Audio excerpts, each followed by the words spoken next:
modern, well-armed professional army is what appears frequently on Libyan state television.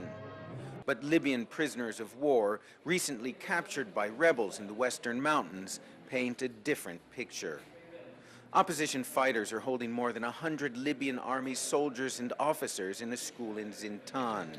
We've blurred their faces at their request over fear of reprisals against relatives living in areas still under Muammar Gadhafi's control. The prisoners speak of shortages of fuel, food, and ammunition, of a Libyan army beginning to fall apart. Mohammed, a naturalized Libyan from Mali, was captured by rebel fighters in Gawalish last week. The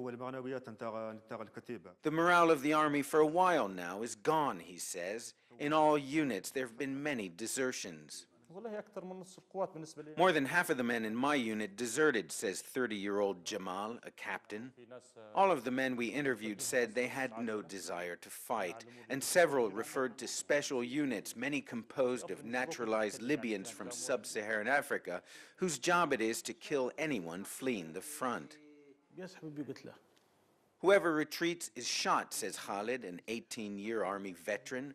We're not to retreat. We had to advance. Mehdi, originally from Niger, was part of one of those units. I understand your job was, if any Libyan fled from the front lines, to shoot him. Is that correct? I ask him. Correct, he responds. That was your job. So you were there with a Kalashnikov, and if you saw any Libyan running away from the forward positions, you would shoot him? I ask again to make sure we understand one another.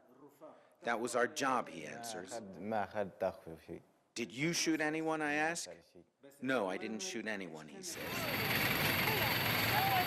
In recent weeks, the rebels in the west have captured heavy weapons and new ground from Gadhafi's forces, pushing back an enemy that appears to be losing the will to fight. Ben Wedeman, CNN, Zintan, Western Libya.